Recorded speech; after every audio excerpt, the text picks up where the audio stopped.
तो दोस्तों आज बात करेंगे रुपए 10 लाख से रियल एस्टेट इम्पॉसिबल या इंटेलिजेंट मूव। तो लोग बोलते हैं रियल एस्टेट सिर्फ करोड़पति का गेम है, पर ये गलत है। सच क्या है?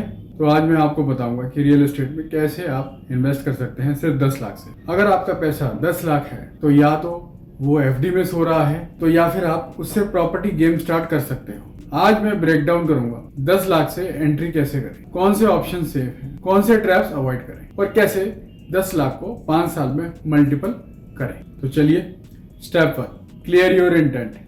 सबसे पहला सवाल आप अपने आप से पूछिए, आप इन्वेस्ट क्यों करना चाहते हो? Rental income, capital appreciation, flip strategy या लॉन्ग टर्म वेल्थ? रुपए 10 लाख से गलत स्ट्रेटेजी चूज की तो पैसा ब्लॉक हो जाएगा। Clarity first, property letter. ना ऑप्शन 1, अंडर कंस्ट्रक्शन प्रॉपर्टी में कैसे एंट्री करें? यस इट इज पॉसिबल, पर कैसे? सपोज प्रॉपर्टी वैल्यू 50 लाख है, developer demand 10 to 20% booking amount, तो आप 10 लाख पे एंट्री टिकट करते हैं। बट कंडीशंस, बिल्डर स्ट्रांग हो, प्राइम लोकेशन हो, ग्रोथ कॉरिडोर हो, कंस्ट्रक्शन स्टेज अर्ली हो। रिस्क क्या है? Delay, liquidity issue, builder credibility risk. ये ऑप्शन एग्रेसिव इन्वेस्टर्स के लिए तो है। Now second option, plot investment.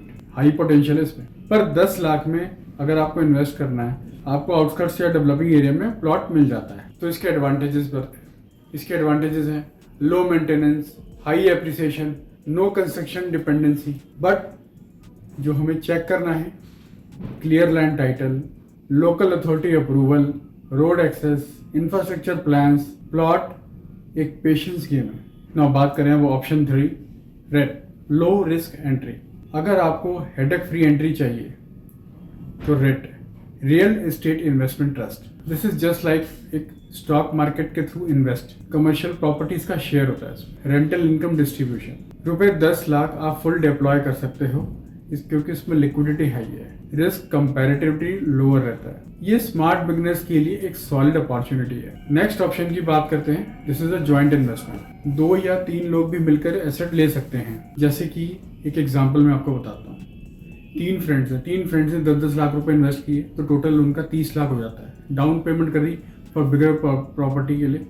पर वार्निंग का साइन ये है कि हमें जो चेक करना है वो है clear legal agreement, exit clause और प्रॉपर्टी की प्रॉफिट शेयरिंग रिटर्न होनी चाहिए।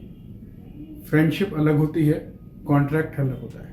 नेक्स्ट ऑप्शन, डिस्ट्रेस डील या रीसेल की डील। कभी कभी रीसेल मार्केट में डिस्ट्रेस सेल मिल जाती है, ऑनर अर्जेंट सेल करना चाहता है, तो इस कंडीशन में आप क्या करेंगे? 10 लाख का टोकन दिया, बैंक लोन लिया और गुड डील लॉक हो सकती है। ये अपॉर्चुनिटी स्पॉटिंग स्किल डिमांड करता है, पर बिगेस्ट मिस्टेक जो लोग इसमें गलती कर जाते हैं, लोग 10 लाख दे के इमोशनल हो जाते हैं और प्री लॉन्च में फंस जाते हैं। एश्योर्ड रिटर्न स्कीम पे बिलीव कर लेते हैं, लोकेशन रिसर्च नहीं करते, एग्जिट स्ट्रेटजी के बारे में नहीं सोचते। तो रिमेंबर, एंट्री से ज्यादा इंपॉर्टेंट है उसका एग्जिट। तो स्मार्ट स्ट्रेटजी की अप्रोच करिए। अगर मैं रुपए 10 लाख से स्टार्ट करता टुडे तो ऑप्शन ए आता है मॉडरेट रिस्क और मॉडरेट मिस्क, लाइक 5 लाख रेड, 5 lakh developing area plot token, या 10 लाख किसी स्ट्रॉन्ग बिल्डर पे अर्ली स्टेज के project with clear growth corridor के साथ डाइवर्सिफिकेशन करता, जिसमें रिस्क मेरा कंट्रोल रहता है। Now next is 5 year vision plan करें। पहले 2 साल में एंट्री करी, 3-4 साल में एप्रिसिएशन फेज आ जाता है, फिर ईयर 5 पे रीफाइनेंस और फ्लिप। तो रियल एस्टेट स्प्रिंट नहीं, एक मैराथन है। तो 10 लाख से प्रॉपर्टी नहीं खरीदी जाती, 10 लाख से प्रॉपर्टी जर्नी स्टार्ट होती है।